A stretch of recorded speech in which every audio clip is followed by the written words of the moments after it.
So I felt like I didn't know anything. So I was like, let me go and teach myself. Let me go Right. back and teach myself and build my confidence back up.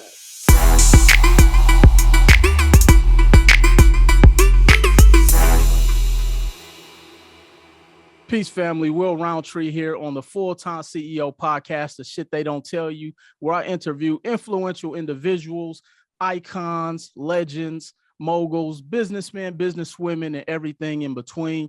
But more importantly, today, I got a very, very, very special guest. Y'all notice I threw a couple varies on there. This guest is someone who's been instrumental in just the growth of a lot of people's careers, directly and indirectly. Someone who, I'm from Milwaukee, Wisconsin. And, my guest being from Milwaukee, she's blazed the trail for a lot of people in the city who felt like it is possible to make it out. My team also told me, I need you to go get some dope women to represent on this podcast. Will, it's been very men centric. So I said, you know what? I got to go get somebody that's a powerhouse. And so I'm talking about no other than Tish Taylor. Cersei, how you doing, Tish? Thank you, Will. I am great, and I am happy to be on the podcast and support you. Oh no, I appreciate you, Tish. Thank you. And now I remember I actually had an opportunity because I used to always hear your name back in the day, like Tish Taylor. So I'm like, okay, who is Tish? And so I had an opportunity to actually meet you at an event we did in like 2019 back in Milwaukee. And it's interesting because when I first saw you, I didn't know you were Tish, but I was like, damn, she looked familiar. And then I was like, oh, that's Jacob's mom. And so that was dope. But then you and I actually got an opportunity to dialogue and develop a relationship. And it's just been dope because it was so organic. And you've been a big supporter of mine. I've been a huge supporter of you and, just your family and the team. And so I just want to, first of all, say thank you, because you don't find a lot of people that's always as supportive without looking for anything in return. So I definitely salute you and thank you for just always your continued support from you and your son. You're welcome. You know how we feel about you, so. Say I done been to the house and everything.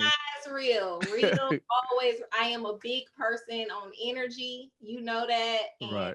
It is what it is. No, absolutely, Tish. So I appreciate that. So let's jump into it. Who is Tish? I know you wear a lot of hats. You've worn a lot of hats. You've done a lot of big things. And so I want to utilize this platform for you to brag on yourself, because you don't talk about yourself much. I used to always tell y'all, like, Tish, I need you to start letting people know who, you know what I'm saying? So I want people to know who you are here today. Get a little Kanye in me. Yeah, get it off your chest today, Tish. Who is Tish Taylor? That is such a good question. I really need to find a way to simply say it with ease. I will have to say I'm a mom, I'm a wife, I'm a serial entrepreneur, and I am a brand executive. That is Tish Taylor. Right. I am authentically me at all times. Definitely. I am a cheerleader for the underdogs. I am a cheerleader of learning every single day. I am a cheerleader of supporting my family, my people. I am a cheerleader of winning. I am a cheerleader of elevating. That's all of the dope stuff. Yes, all of the dope stuff. Definitely. Yes. Definitely. So let's take it back to Milwaukee, Wisconsin. Mm-hmm. Now, when you moved out in Milwaukee, did people say, is Black people in Milwaukee? Did people used to ask you that? Absolutely.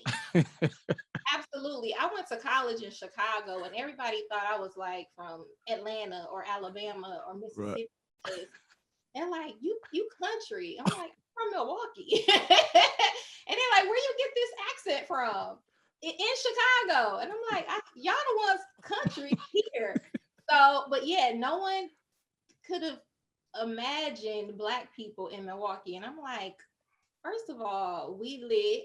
We the hood. Very. Milwaukee is black. We are there. Right. You looking at one of them. Right. Yes, so, I got them all the time. Definitely. So starting your career in Milwaukee, I know you had graduated with your bachelor's in marketing and different things like that. But what gave you that knack? Because see, here's the thing I always tell people about Milwaukee. We didn't have the influences like the New Yorks, the Chicagos, well, Chicago maybe not even at that time, but the New Yorks and the LAs. We didn't have the moguls. We didn't have the examples. So what sparked it in Tish to want to kind of take this direction in the path that you ended up going into? Well, my mom pretty much ran WNOV radio station. So for those who are watching, WNOV is like the only first Black-owned radio station in Milwaukee, Wisconsin. And I pretty much grew up being at the station every single day. I would help all of the label reps that would come in as a young girl. I would help them with anything. So I would be around, talent or, celebrities at a very young age. So I was just into their lifestyle. I was into their fashion. I was into what they had going on. But I was also I was like so impressed and I was like mesmerized by the label reps as well. At that time, I did not want to work in the music industry. I was more so a fashion girl. I'm like, I want to get into the fashion industry. I wanted to do fashion. I didn't know what I wanted to do in fashion. I just knew I wanted to get into the business. So when I had Jacob in 96 and I was like, okay, I gotta go to school because I was just like on welfare and I was like, jumping from job to job. And I'm like, okay, I want to go to school for fashion. I just randomly found this school, the Illinois Institute of Art in Chicago. And I was like, okay, I'm going to major in fashion marketing.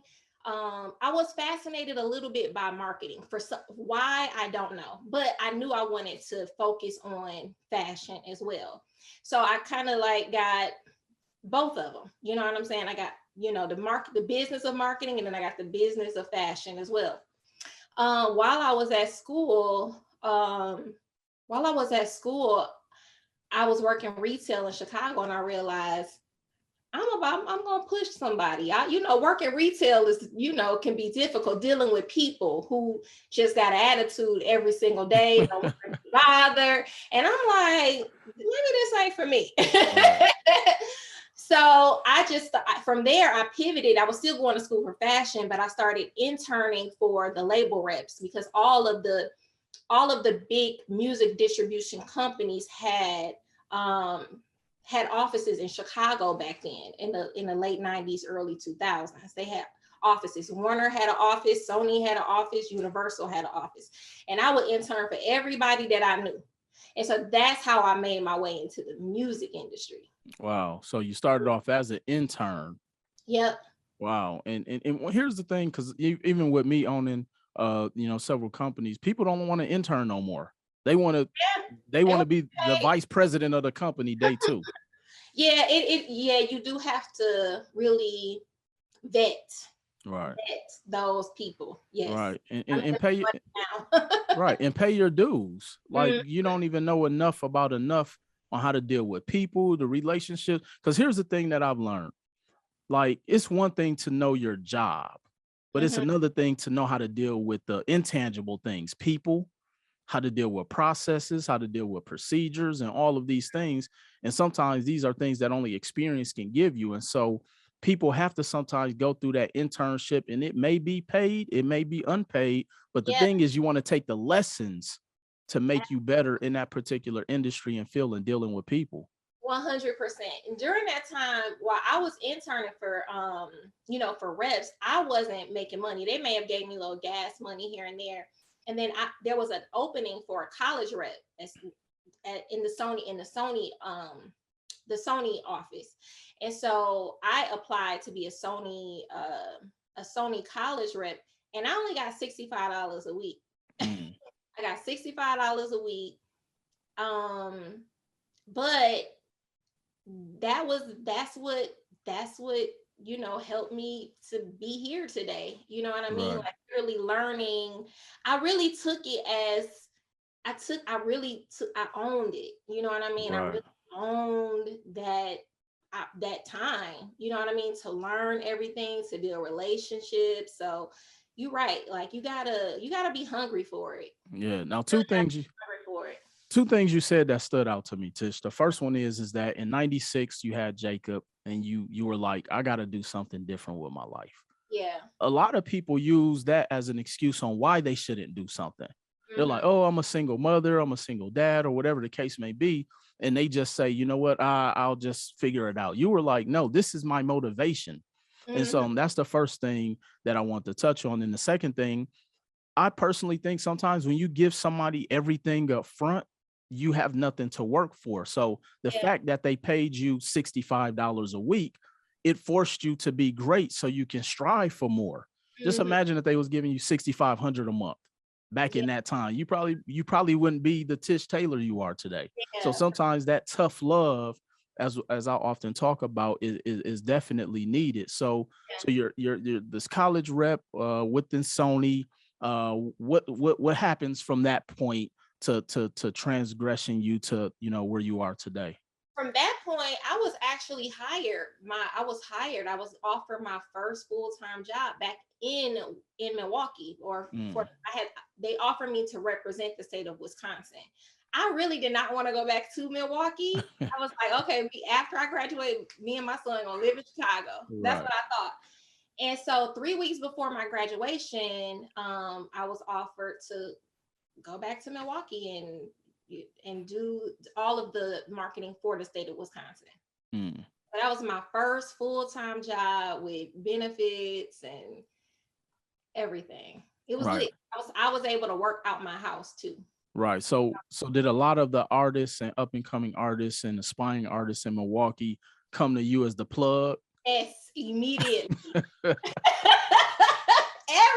was coming to me. What Everybody wanted me to hear their music. Everybody wanted me to like help them. Woo, I remember everybody coming to me. how did you deal with that? Because you want to help people. This is your hometown. Tish, you were probably the only person that was connected to the industry at Yeah, that level at that time. Like, how did you deal with that at such a young age? you know what? It was fine. It was, I was able to identify, great talent, out of Milwaukee. I took it as an opportunity to just really teach, so I wasn't overwhelmed, but everybody did come to me. I can it imagine. wasn't it wasn't overwhelming, but like I said, everybody was like Tish, Tish, Tish, Right. Tish. Right. And I'm pretty sure you didn't have a problem telling somebody get out your face. No, I did not at all. Not I at know all. the Tish I know. I'm sure you didn't have that problem either. Not at So all. You know definitely. what? During that time, while I'm thinking about it, because I never really tell this story, All but I right. was like the first party promoter in Milwaukee. I brought Wow. Evans, R. Kelly, me and two of my girlfriends, we the first persons, we brought Kanye to the city. Like when he Wow. first came out, like him, John Legend, we booked all of the basketball players, Dwayne, LeBron, when they first got into the league, and Right. he would like do the official after After after parties. for the basketball game. So yeah, it was a time. Wow. No, that's It was powerful. And that's hustling. I was that, hustling. I was a Sony rep, and I'm like doing these parties.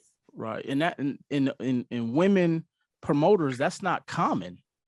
Yeah, Nowhere it really in the promotion industry. So y'all heard it first here. She was the first in the city for Milwaukee to bring the yeah. promotions in. So But I so hate it's not documented because I was okay. so in the moment during that time. Right. I don't have a lot of documentation about when I did them parties, and I actually did the parties. Well, the Faith Evans party was like I promoted that on my own, Okay. and I ended up partnering with a couple other ladies for some of the other events. Okay. See, that's why we have you on the show, because you probably the first to do a lot of things, Tish, that people don't know about. But again, you're gonna brag on yourself here today. So you're doing the party promotions, you with Sony, everybody wants you to listen to their mixtape. When did the move to Atlanta take place for you? Was it more for you and your career? Was this when you started to see talent in Jacob? When did that take place? Okay, so I was laid off from Sony in 2004 or 2005. I think it might have been early 2005. Um, Jacob was just really singing around the house. I didn't know that he was so like, I didn't know he wanted to take being an entertainer serious because he was so young. So I didn't think nothing of it. I was just like, okay, all right, you want to sing the Temptations every single day? Cool. All right. Like, that's what's up. You want to be Right. Usher every day? All right, cool. So no, literally Jacob would sing every single day, like Right. all day. Had to force him to stop singing around the house. So I ended up getting a job with this company called GMR Marketing in Milwaukee. It's in Beloit. And that was my experience with working with big brands like Fortune 500 company brands. And so I became an account executive for the Kimberly Clark account. And so I'm like, during this time, I'm like, okay, this is really like the music industry, just a lot more money. You know what I mean? It's a lot Right. more money, a lot more money to do things, And I was so fascinated by just, branded entertainment and brand activations with these bigger and larger, brands, you know what I mean? It was a lot more corporate, but during that time, I loved doing what I was doing. This was 2005. I only stayed with the company for 6 months because Jacob was like, "Ma, I really want to sing. Wow. I want to sing. I want to sing." And Jacob was so good. He was so good. I'm like, you are really good. Right. And I left the company because I'm like, okay, I need to focus on him. I, Wow. this 8 to 5 is like disrupting what I know could happen, for him. And so during that time while I was working at GMR, I remember having a Disney radio contact. And I remember them having this program called Incubator. And so I was like, let me send this to the guy. Jacob, we ended up recording a song on Jacob called Best Friend. And I sent the song to them and I sent Jacob's little bio. And they called me back a week later and they were like, okay, we want to program this record. We want Jacob to do Oh, like wow. 10 summer shows with B5, and it was like some other pop acts. So in between Milwaukee and Chicago, and I think Minnesota, Jacob was started doing these shows. And I'm like, well, okay, I definitely got to leave the company. So I ended up leaving. And that is how we really we was full-fledged with Jacob at that time. Right.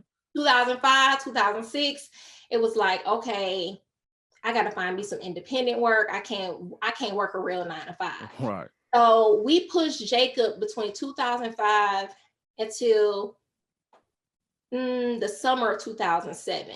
And then we moved to Atlanta because in between that time, we were traveling back and forth between Milwaukee and Atlanta, just, building relationships, recording, and all of that stuff. Right. And so, yeah, 2007 is when we moved to Atlanta. And actually, we just started over. We did the same thing we did in Milwaukee here in Atlanta. Schools, boys and girls clubs, anywhere we can get Jacob in front of people, we were there. Right. Anywhere. Now, for somebody who's watching this, Tish, they may be like, who's Jacob? Oh, yeah. Okay. So Jacob, my son, Jacob Lattimore, singer, actor. I've been managing him since he was 9 years old. He's 25, going on 26 this August. So there you go. Been doing it. There you go. And did a phenomenal job. And I had I was fortunate enough to have a personal relationship with Jacob, and just such a great kid, so humble, and he's always willing to learn even outside of what he's gifted at. And so definitely tip my hat to you in raising just a phenomenal young man. So thank you. Yeah. So you're in Atlanta, you guys are popping, Jacob is doing his thing. And so then what was that journey like? Was there a lot of ups and downs? Were there a lot of learning curves that you had to go through? What was that process like? Can I drink some water? Let me just...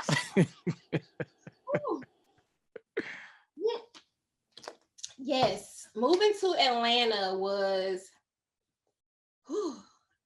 it was a lot.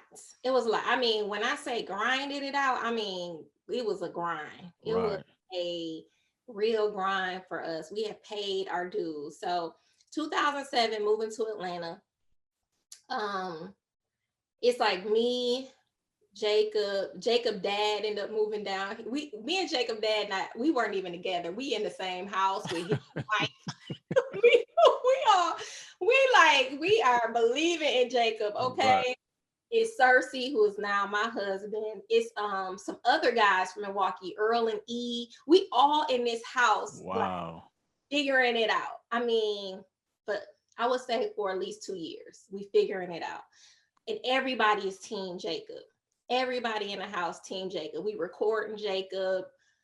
I mean, it was like a Jacob Lattimore boot camp. Literally. It was Right. literally like a Jacob Lattimore boot camp. And Jacob was homeschooled. When we moved to Atlanta, he homeschooled starting middle school. Okay. So that was different for him, but that's what he needed. And homeschooling here in Atlanta or Georgia is big. Like it's a big deal down here. So so he would actually during that time will go to class like this church on Tuesdays and Thursdays to be taught by a teacher and to be around some other kids. But yeah, we grinded it out from 2007 to 2009, and that's when I would say 2000, late 2008 or early summer, maybe fall 2008, we hit rock bottom, like Wow. rock bottom, like to the point nobody could pay a bill. Nobody could pay a bill. The house that we were in, excuse me, the house that we were in, we had to get out that house because we couldn't pay it. Like Right. nobody in the house, because everybody was grinding. Jacob and his wife ended up going back to Milwaukee. Me, Cersei, and Jacob, we moved in with our friends Chad Roper and Keisha Roper. Wow. They had a townhouse. And I'm like, we ain't got nowhere to go. And I'm not taking him back to Milwaukee. Right. And I ended up getting a job. I had to get a job. I did not want to get a job. I didn't. But I was like, okay, sirs, like I need you to, be with him. I was like, I'll go to work, but I need somebody to keep Jacob going, until we get a deal or get some figure money. this out. Right. It was to the point like I couldn't get my nails done. I couldn't get my nails done, my hair done. I think that's when I really started wearing wigs for real. That's how bad it was. It was bad. And right. I really thank Keisha and Chad during that time because they damn near let us just keep the house because they were traveling back and forth to Milwaukee doing some other stuff. And Chad was doing his, mixing and mastering and all of that stuff. So I ended up working for this college as an admissions rep. Okay. Oh Jesus, I hate it. I'm like, God, you have got to fix this. You got to turn this shit around quickly, okay? Right. So 2010, Justin Bieber. It's like, it's a big deal about Justin Bieber. Now we had between 2008, 2010, we're trying to take meetings, with with labels. And let me tell y'all, we flying standby in the airport all day, not having no food, even in the airport. Any food we had, we just made sure Jacob was fed, made sure he was comfortable. Whew, listen, that's why I only fly first class now. You would never coach.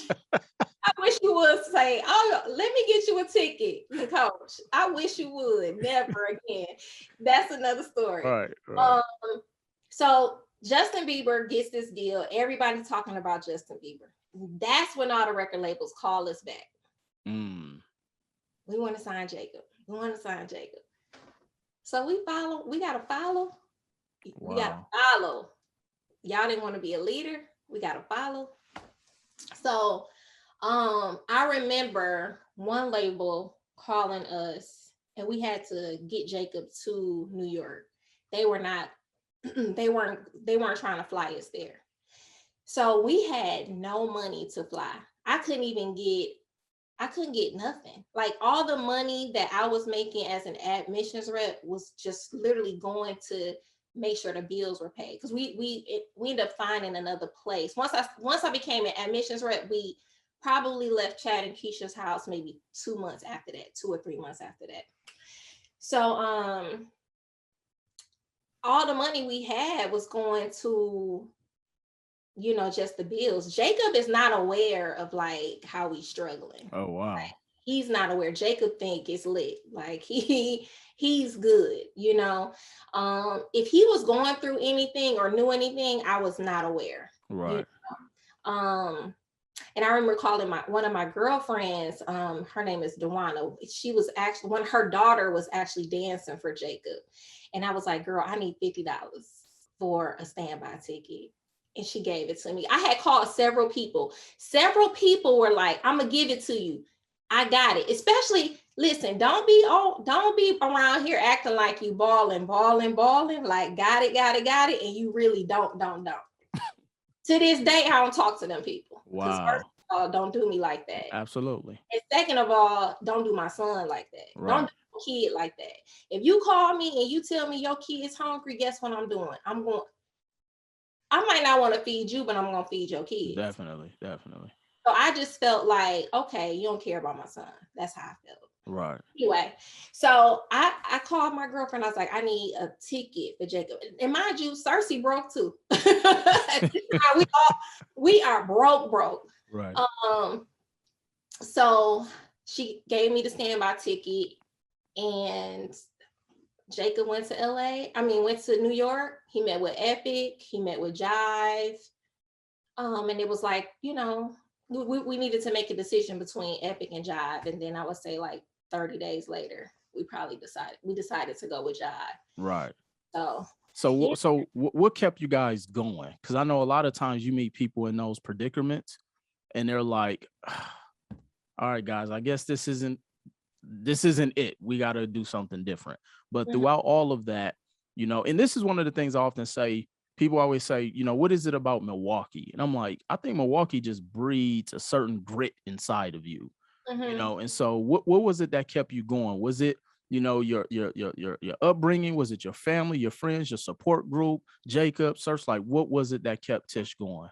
It was Jacob. I believe Jacob could be on top of the world at the time. I really believe that.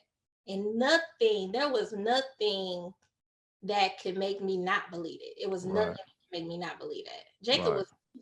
Jacob was so talented. He still is. Jacob was so talented. So talented. Self-taught talented. I was like, I know this is God. Yeah, no, absolutely. And that's what kept me going. No, absolutely. And to this day, every time I talk to someone, like, yeah, young mogul, I really believe that because he's so talented in so many different areas. Yeah. And even when I was working with him on some business, I'm like, yo, like you really could be a voice for a lot of young entertainers about business and entrepreneurship, because I know that's something he's been working on. So let's pivot a little bit, Tish. And now you got Jacob established. He's doing movies and albums and TV shows, and he's lighting the world on fire. So now Tish, is rebranding herself as Tish the entrepreneur. And so you come out with several different brands. Like what made you go back to your calling of, like you say, marketing and branding and really finding that niche within yourself? So 2015, we are like, okay, the record label, we're not on the same page as the record label. Jacob turns 18, 2015. And at this point, I'm like, I don't need to be with Jacob every single day. I don't need to be where he at. Like, I don't need to be on set with him. First of all, I don't like being on set. So the minute he turned 18, I knew I wasn't going to be on set ever again. I'm like, okay, he can handle himself on set. He got me. I feel like, I groomed Jacob. We groomed Jacob enough to know exactly what he's supposed to do. He was always involved at a very young age, whether he heard stuff that he wasn't supposed to hear or not. Jacob has always been very involved. Right. So 2015, I'm lost. I mean, literally lost, because I have given up everything that I thought I wanted to do, because to be with Jacob, those 5-6 years. So literally, 2015, I remember I was crying because I'm like, who am I? I didn't even know who I was. I had no clue who I was, because everybody, for those last 5-6 years, everybody called me Jacob Lattimore's mom. Wow. Nobody called me Tish Taylor. If I went out and said, hey, how you doing? People were trying to figure out who I am. And I have to say, oh, I'm Jacob's mom, Jacob Lattimore's mom. Oh, yeah. First of all, I'm Tish Taylor. Okay. Right. I'm going to need y'all to know that. I was so bothered by that. Absolutely. I was so bothered by that. And because I was on a road, I was like not in tune with I would say the changes just in all the changes in the industry, and then the changes in just like in the world of business, in the world of marketing. There were like so many changes. It was almost like, how you go to jail, or we ain't been to jail, but you go to jail, you come out, and it's like, this is a different like the world is different. Yeah. The world is different. And anything that I focused on, it was always for him and not myself. So during that time, I would say that literally for like 8-9 months, I took the time I just watched YouTube videos. I pulled up every trade magazine and read up on marketing and small business and, branding and, trying to figure out who's who, you know what I mean? And even paid more attention on Instagram, like, who is this hot girl? You know what I mean? For me, I'm paying attention to all the teen singers and actors, and I'm so not in tune with anybody. I'm like, who did this girl lit? She sell hair, she a millionaire selling hair. This girl doing real estate. This girl, like, who are these people? It was like, it was honestly a new world for me, and I felt so out of place. Wow. I was like, oh, okay, hold on. Let me get back to me, So during that time, I was like, the way to build confidence is to first identify your weaknesses, right? You got to identify them weaknesses, and then you fix it. So I felt like I didn't know anything. So I was like, let me go and teach myself. Let me go back and teach myself and build my confidence back up. So once I built my confidence back up, I just identified really where all my strengths lie. And then I identified, what do I have a capacity to do? What do I really, really, truly, truly want to do? So from there, I started, I would fly back and forth to LA, and I would take meetings with just whoever I could take a meeting with and reintroduce myself to them without Jacob. Right. Like, this is my background. I am more than Jacob Lattimore's mom. Absolutely. I had to do that. I still didn't know what I wanted to do. I was just like, well, maybe I'll go back into the music space.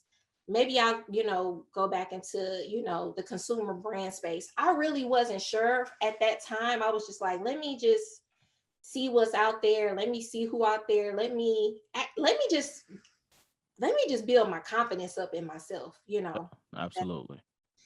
So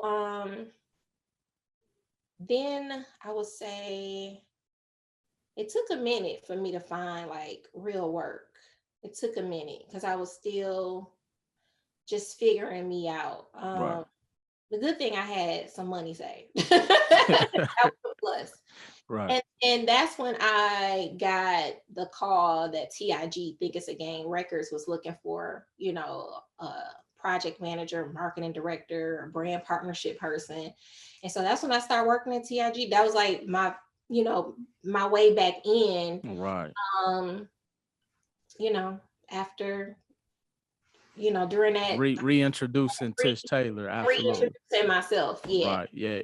And shout out to Fly and all them over there. He's good people. I actually got a chance to speak with him probably about a few weeks ago. And so now Tish has reintroduced herself to the world. She has Tish Taylor 360 Incorporated. She has Brand Fetish. She has Bossy Coffee. Like, you have all of these brands. You're doing more speaking engagements. And then here's one of the things that I got a chance to just witness with you, Tish, and that I love what you do is that not only are you helping a lot of women find themselves, within that space from an entrepreneurship and business standpoint, but you also talk a lot about just women confidence. Because, in the world of business and entrepreneurship, sometimes that can be deemed as a male dominated space, but you really talk about like building that woman's confidence from a branding standpoint and marketing standpoint, and just helping them get their power back in that space. Talk to me a little bit about, how that came about and why that was so important for you. Because I experienced it, and I guess I have a passion, and I think it is my purpose to to tell my story. Definitely. When I had the opportunity to. However, I can tell my story, whether it's an Instagram photo with a caption, I'm telling my story. You know what I'm saying? So it's just in me. It's just really authentically in me. Because I truly believe that when you build your confidence muscle, it will attract anything that you want in life. Facts. Once you start to elevate yourself, it's attractive to people. Not like attractive like I want you, but it's attractive, right? Dang. I want to be next to that person. I want to be next to that person. Yeah.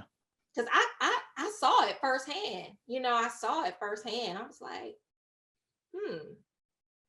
people are like reaching out to me and coming to me. I see it even with my husband. I told him earlier this year, I'm like, listen, you gotta put yourself out there more. Like, you do so many great things. And the minute he started to elevate himself, people that he never thought would want to work with him calling. That's how it be. That's how it is. It really is like that. And so I find myself, encouraging others daily, and teaching others daily, and uplifting them daily. It's just authentically in me. No, absolutely. And another thing that I appreciate about you is that you're always you. Like, I've never, called you on the phone and you wasn't you, or seen you do an interview, or when you on Instagram live and I remember one time we had a convo and you was like, well, I don't know if people will accept me being me. And I would be like, and I was like, Tish, no, that's what people need. And I think that's another part of one of your superpowers is that people can see the authenticity of you just being you. And that's attractive, because you have a lot of people who are like, man, maybe I can't speak like, the what they call it, the Queen's language, or, and all of these different things. Cause I tell people all the time, look, I mispronounce words, I can't spell, but I can add and cash checks. So it's like, so as long as I can do those things, yes, you can point out on my captions that I spelled something wrong. I don't care. And so I always just appreciated that you're always you. And so what has people perception been of them just saying, man, Tish, because you are you, it helps me to want to go out there and put myself out there, because I know I'm not perfect in different things. Your personality is so infectious. How has that helped people around you?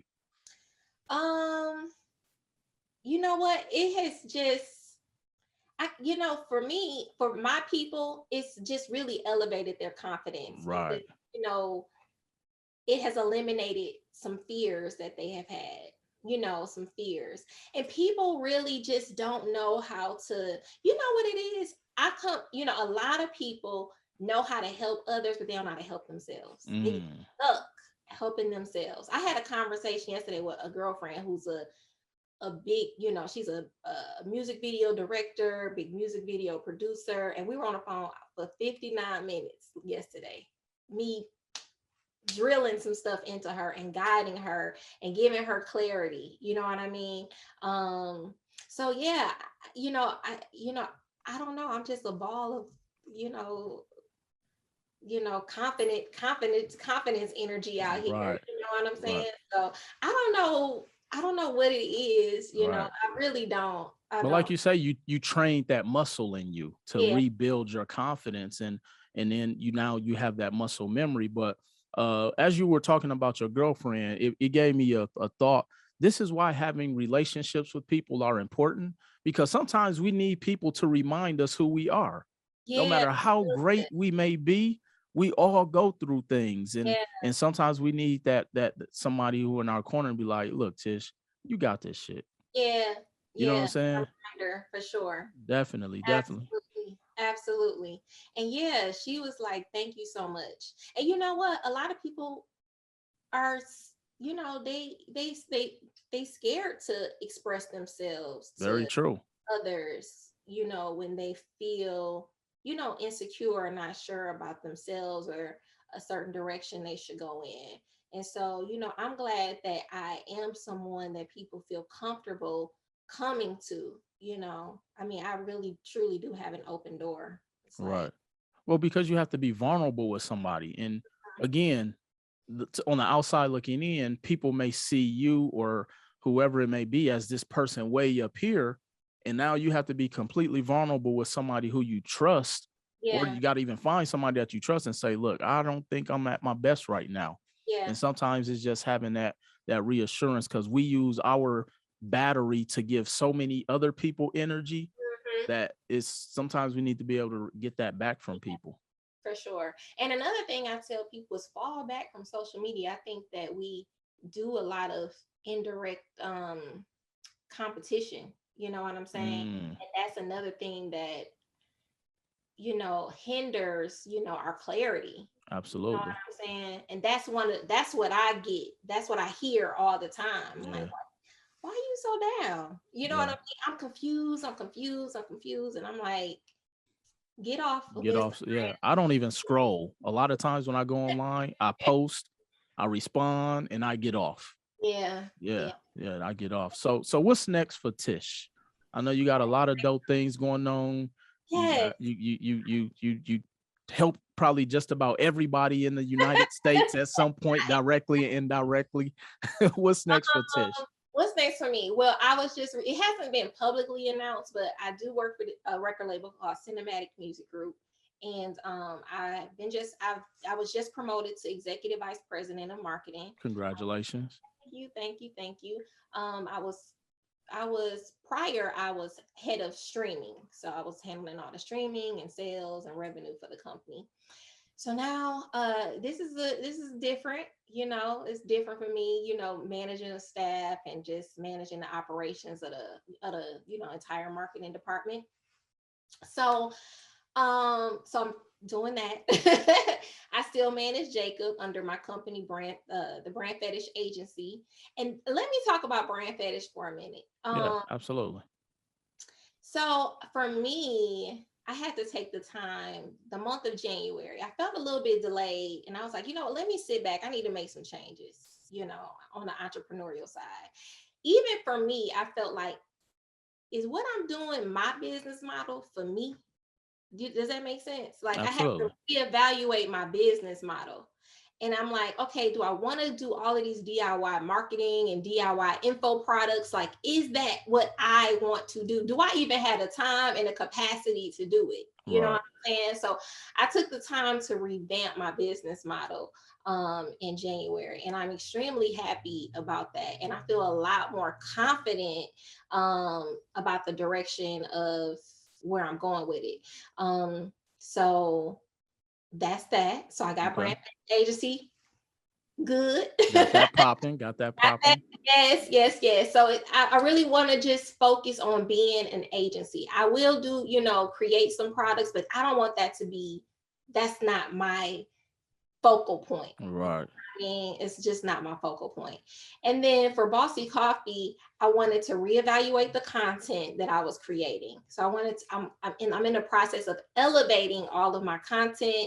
I am in the process of sourcing these K cups that customers want.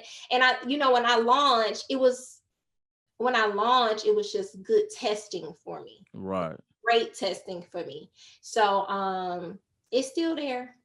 No, absolutely. So, you know, you gotta reevaluate things and analyze, you know, like, you know, what's working, what's not working, and all of that good stuff. So Right. Right. And listening to that, what that's telling me, Tish, is that you're not scared to try. And I think that's one of people's biggest hurdles. Just get off the porch. yeah, Just get off the porch, Mhm. because you don't know what works and what doesn't work. You know, Mhm. it reminds me of something. I think it was with Colonel Sanders when he came out with the 11 herbs and spices or whatever like that. And he was like, you know, he found 77 ways that did not work, Mhm. because all it takes is one thing to figure, you know. And so that's always even been the mindset that I've had. And so yeah, so, and that's you know, one of the other reasons why you are where you are today, because you were never scared to try. You Mhm. always used what some may deem as an excuse, as a reason why, no, this is why I have to do this. You Yeah. never let any obstacle stop you from being, you know, waiting on standby for 10 hours. I've been there, so I know how that is. To, to having to ask a friend to stay with them, and but you just believed in your purpose, you believed in your mission, and you never gave up. And I can't express, that's really the battle. If you Yeah. just focus on not giving up and don't focus on the payday will always come, Yes. always. But don't give up, because I have this saying tattooed on my arm, and I actually got this when I was going through a transition in my life when I was homeless. It says it's impossible to stop a man or woman that will not quit. And Mhm. as long as you don't quit, you've never failed. And once people change their perception of what failure is, now they're like, man, I just keep going, Yeah. period. You know, so as we wrap up, Tish, and again, I appreciate you taking time out your schedule. I know your phone is probably buzzing on silent right now. Everybody's Oh, trying to I hope it ain't. people You know, probably people probably still trying to send you mixtapes and all. I mean, listen, they definitely be in my DMs. I That's believe it. I believe it. So what's that one thing, Tish, that you wish you had have known back then that you know now? There may be someone watching this, whether it's some young queen who admires you, which I know all across the country people admire you. There may be some young male, some king who's like, man, I love what she did with her son, and you know, and just being able to indirectly get some of your energy. What's that one thing you wish you had of that you wish you knew back then that you know now, that if looking back on that Tish in 1996, that you would tell yourself? that's a good question. Mm, gosh, that's such a good question and hard. It, Y'all it should don't. see It this took me 3 days to put that one together. question. What could I tell y'all? Wait, give me the question one more time. Yeah, yeah, no. So, what's that one thing you wish you would have known back then that you know now? You know, a lesson you would tell the old Tish Taylor back in Milwaukee, Wisconsin in 1996. Uh, I can say find balance. Whether you have a kid in Mm, entertainment, this is just to mothers, right. wives. Find balance. You know, a lot of times, even when you just have a kid, right? You give up like yourself. You know what I'm saying? Mm, I want to say don't give up on yourself. Like find that balance so you don't become lost and like you lose who you are. You know what I mean? Because I was like, who is this girl? Who is this right. woman? I had no clue. So I want to encourage women out there to find the balance, find time for yourself. You do not have to completely stop everything that you want to do in life because you have to, you have other obligations in life. So I would say that I would encourage everyone to find that balance. I wish I continued to do some of the things that I wanted to do. I mean, I'm doing them now, but I'm saying Right. during that time, it was like it was all or nothing for me. I was No, all in, you no, know. absolutely, Tish. And so, and before I let you go, I gotta say, you know, with brand fetish, once you start accepting influencers for branding, make sure you come back and get your I boy. actually I actually pitched you for something. Okay, okay. So, We talked about this before. I remember. I don't want to say the company, but Okay. I'm in the process of landing my first account to oversee an influencer campaign for this. Okay. Okay. That's one of the offers and services I'm offering for the brand under the Okay. brand agency. Okay. Well, But I I won't. have you in the Okay. Okay. category. Just have to see if what the client want to do. All right. I want the Jacob Lattimore treatment though. Remember, we family, Tish. I got you. Absolutely. So, Tish, I appreciate you, man. Thank you. This has been a pleasure. I told y'all we was gonna have some dope individuals on here, and so it's been a pleasure to have my sister, my friend, business partner, all that stuff on here. My hometown hero, Tish Taylor, right here on the Full Time CEO podcast. The shit they don't tell you. Make sure y'all go follow her. Don't send her no mixtapes. Just say hi and tell her you support her movement and everything she's doing. So until then, I appreciate y'all. Appreciate the support, and I will see y'all at the top. Peace.